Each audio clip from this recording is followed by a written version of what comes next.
The Washington State Transportation Commission just completed 2 pilot projects looking at the viability of GPS-enabled apps to reduce the costs and maximize the revenues of tolling. Reducing equipment like gantries and cameras, save money. Collecting every toll would, of course, increase revenue. Engineering firm CDM Smith conducted the tests for the state, running a pilot program with existing good-to-go account users on 520 and with internal testers driving Highway 18 from I-90 to Tiger Mountain. And first, let me be perfectly clear. They only tested on 18. There are no plans to toll 18. Don't misunderstand what I'm saying. They just use that as a good spot for testing. I checked. No plans to toll Highway 18. CDM Smith's Sarah Swanson told the commission this week that the goal was simple. And the goal here was really just to test toll collection at multiple points to understand the ability of a smartphone app to be the basis of a flexible toll application. On 520, the test used the existing gantry with the app. On Tiger Mountain, just a designated spot with no equipment was used via GPS. Smartphone apps are being explored as a potential replacement to normal tolling equipment across the world.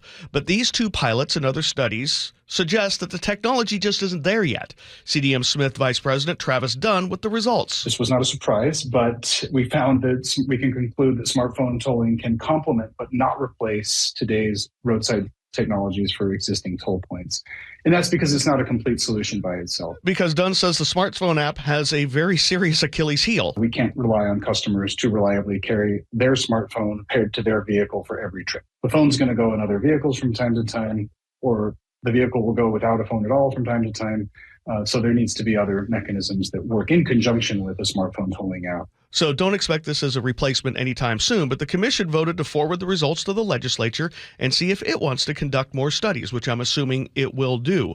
One of the most interesting discussions on this topic this week, though, was how an app could help enforcement on the number of people in a car to meet the HOV requirements, or as they like to call occupancy declarations. If you're on 520, or really if you're on 405 right now, you have that flex pass, right, to determine whether you have the right amount of people. And sometimes the right amount of people is 2, sometimes it's 3. So they're like, maybe we could use a smartphone app to determine the amount of people in the car, because enforcement is very difficult. A lot of technology has been developed over the years to see about external enforcement or detection. None of those has really been deployed operationally. The accuracy rates aren't quite high enough. However, some smartphone applications have been developed and tested. Under an app being used right now in Atlanta and Dallas, the number of people in a car is determined by the number of connected phones in it.